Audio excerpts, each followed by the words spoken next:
নমস্কার বন্ধুরা, আজকে আমি আরেকটা নতুন রান্নার রেসিপি নিয়ে আপনাদের সামনে চলে এসেছি আমার চ্যানেলে। আর আজকে আমি যে রান্নাটা করছি সেটি হলো একটি মাছের রেসিপি। তার জন্য এখানে আমাকে বাটা মাছ নিতে হয়েছে। বাটা মাছ আমি এখানে 5 পিস ভালো করে ধুয়ে নুন হলুদ মাখিয়ে রেখে দিয়েছিলাম। আর এটাকে আমি সর্ষের তেল দিয়ে ভালো করে ভেজে নিচ্ছি। খুব ভালো করে কিন্তু বাটা মাছগুলোকে ভেজে নিতে হবে। আর আমি আজকে মাছের যে রেসিপিটি আপনাদের সামনে তুলে ধরেছি সেই রেসিপিটির নাম হলো বাটা মাছের ঝাল। আপনারা অনেকেই অনেক রকমভাবেই বাটা মাছের ঝাল রান্না করেন, কিন্তু আমি যেভাবে রান্নাটি করলাম ওটি অবশ্যই একবার করবেন বাড়িতে। তো বন্ধুরা, আমি যে রেসিপিটি আজকে আপনাদেরকে দেখাচ্ছি এই রকম মাছের রেসিপি রান্না করে পাতলা করে মুসুর ডাল দিয়ে ভাত মেখে এই রকমভাবে মাছ দিয়ে খাবেন, দেখবেন খেতে কিন্তু খুব ভালো লাগে। আমার তো খুবই ভালো লাগে।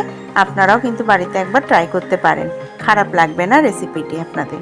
তো বাটা মাছগুলো আমার এক পিঠ করে হালকা ভাজা হয়েছে। এগুলো ভাজতে আর একটু সময় লাগবে, যেহেতু বলেছি কড়া করে ভাজতে হবে, তাই একটু সময় নিয়ে বাটা মাছগুলো অল্প আঁচে ভেজে নিতে হবে। বাটা মাছ ভাজা হয়ে যাবার পর এখানে আমি কালো জিরে দেবো অল্প করে, 1/2 চামচ মতো। সর্ষের তেল যদি একটু কম মনে হয় আর একটু সর্ষের তেল দিয়ে নিতে হবে।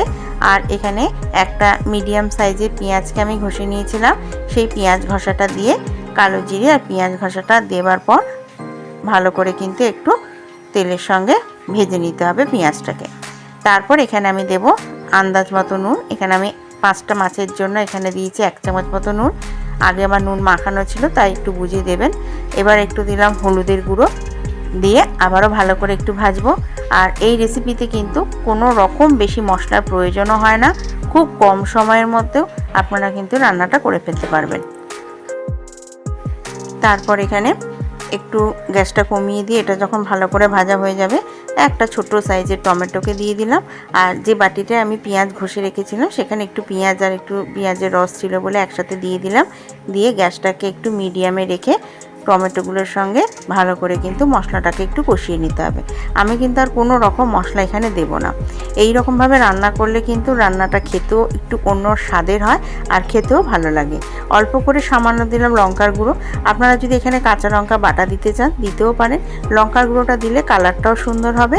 আর যেহেতু মাছের চচ্চড়ির রেসিপি, সেহেতু কিন্তু এটা বেশ ভালো লাগবে খেতে। এবার একটু অল্প করে দিলাম চিনি, এই 3-4টে, একটুখানি 1/2 চামচের থেকেও কম চিনি দিয়ে দিলাম। দিয়ে এবার ভালো করে কিন্তু একটু কষিয়ে নেব। একটু সামান্য চিনি না দিলে যে কোনো রান্নায় কিন্তু একটু নুনসা নুনসা লাগে, ব্যালেন্সটা হয় না ঠিকভাবে। তাই একটু সামান্য চিনি দেবেন, দিলে কি হবে রান্নাটা ভালো হয়। এই যে আমি টমেটোগুলো ঘেটে দিচ্ছি, দরকার হয় না, তাও আমি একটু ঘেটে দিলাম। দিয়ে একটু ভালো করে কষিয়ে নেবার পর এখানে আমি আন্দাজ মতো যতটা আপনারা জল দেবেন মনে করবেন, অর্থাৎ যেহেতু এটা কিন্তু চচ্চড়ি টাইপের, অর্থাৎ একদম মাখা মাখা হবে, সেহেতু জলটা এখানে অল্পভাবে দিতে হবে। দিয়ে ভালো করে জলটা টকবক করে যখন ফুটবে তখন কিন্তু আমি এখানে মাছগুলো দেব। তাই জলটা দেবার পর আমি এটাকে ঢাকা দিয়ে দেবো। খুব ভালো করে টকবক করে যখন ফুটে উঠবে ততক্ষণ অবধি একটু অপেক্ষা করব। এই যে এইরকম যখন টকবক করে ঝোলটা ফুটবে তখন কি হবে, মাছগুলো দিতে হবে। মাছগুলো দেবার পর কিন্তু আরও বেশ মিনিমাম 5-7 মিনিট কিন্তু এটাকে ফোটাতে হবে, কারণ এই ঝোলটাকে একদম কিন্তু মাছের সঙ্গে শুকিয়ে ফেলতে হবে। এই যে মাছগুলো আমি দিয়ে দেবো। মাছগুলো দেবার পর আবারও কিন্তু ভালো করে আমি একটু চাপা দিয়ে দেবো। আর গ্যাসটা কিন্তু একদম কমাবেন না, একটু মিডিয়ামে রাখবেন, রেখে কিন্তু এটা ফোটাতে হবে। ঢাকা দিয়ে দিলাম।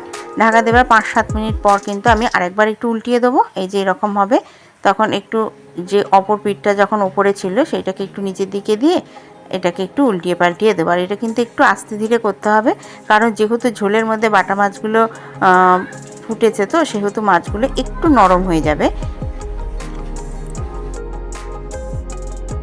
তারপর এবার আমি আবারও এটাকে চাপা দিয়ে দেবো।